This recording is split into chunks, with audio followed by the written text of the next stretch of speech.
It was a bright morning and I was standing outside Prime Tech Company, waiting for my interview. I had arrived early, hoping to make a good impression. The air smelled fresh and the sun shone gently on my skin. As I stood by the gate, I noticed an old man sitting near the entrance. His clothes were dirty and torn. His hair was unkempt, and his shoes had holes. He stretched out his hand and begged, "Please, help me. I have not eaten since yesterday."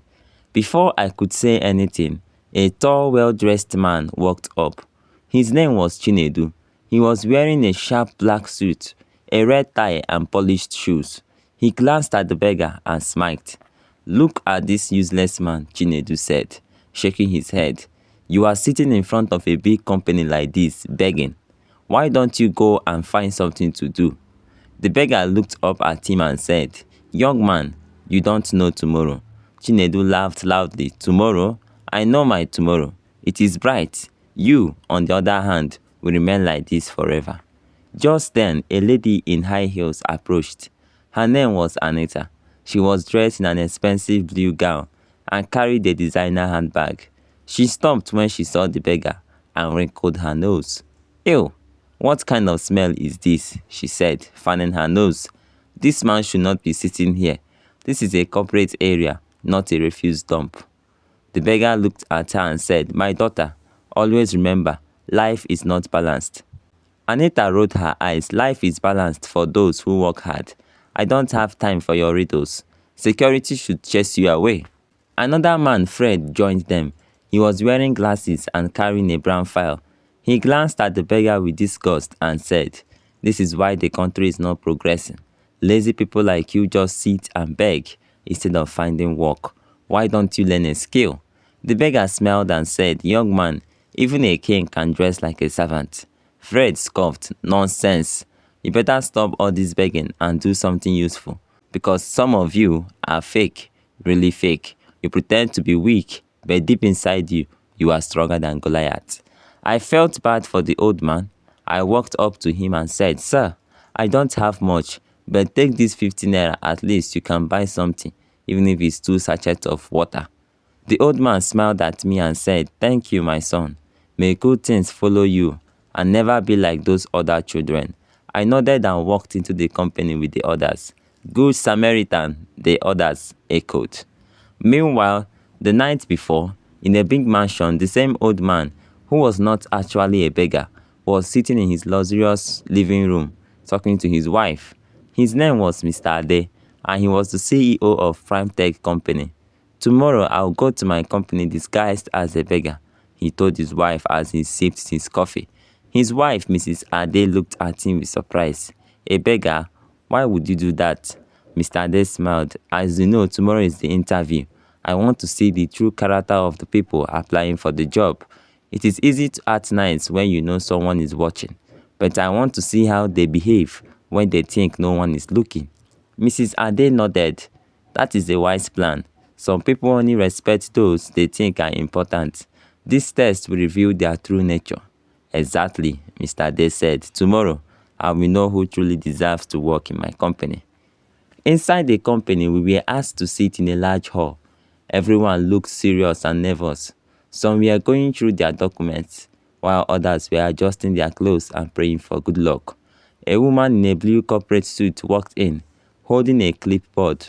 "Good morning, everyone. The CEO will be coming to interview you himself. Please, we appreciate your patience." Everyone became alert. Some checked their ties, others powdered their faces. We all wanted to impress the CEO. Then the door opened and the CEO walked in.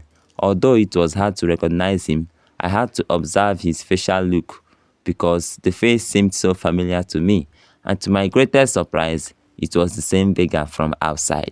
My eyes widened. I heard gasps from different corners of the room. Chinedu's mouth dropped open. Anita's face lost all color. Fred adjusted his glasses, looking confused. "Is this not the beggar we met outside a while ago?" Fred whispered to himself. The CEO sat down and smiled. "Good morning, everyone. Before we begin the interview, I have a little story to tell." The room was dead silent. Nobody moved. "Yesterday night, I discussed something with my wife. I told her that I would be disguising myself as a beggar to know who truly deserves this job. Well, she supported the move and wished me good luck. So this morning I sat outside as a beggar. I saw how some of you treated me. A company is not just about skills, it is about character. If you cannot respect someone because they look poor, how will you treat your workers if you become a manager here? Chinedu, Anita, and Fred lowered their heads in shame. He paused, then looked at Chinedu. Young man, you laughed at me, didn't you? You said I would remain a beggar forever. What do you have to say for yourself now? Chinedu swallowed hard and stammered, Sir, I am sorry. I didn't know. The CEO turned to Anita. And you, madam, who was covering your nose? Are you still disgusted? Anita's hand shook as she whispered, I was ignorant. Please forgive me, sir. Finally, he turned to Fred. And you said I should learn a skill. What skill do you suggest for me now? Fred wiped sweat from his forehead and said, Sir, I deeply regret my words. Please give me another chance. The CEO continued, one person among you showed kindness today. That is the kind of person we need in this company. He looked directly at me and said, You, please stand up. My heart pounded. I slowly stood up, my hands shaking. Congratulations, Mr. Ade said. You are the only one who will be given the job today. The rest of you can leave. Chinedu, Anita, and Fred started begging, Sir, we are sorry. We didn't know. Please, give us another chance. Mr. Ade shook his head. Life does not always give second chances. Learn from this experience. They walked out in shame while I stood there, still in shock. That was how I got a new job that day. Not because of my qualifications, but because of kindness. Always treat people with respect, no matter how they look. You don't know who is watching. Thank you for watching my video. Please do not forget to subscribe to my channel if you haven't, in order to get notified when we upload our subsequent videos. Thank you.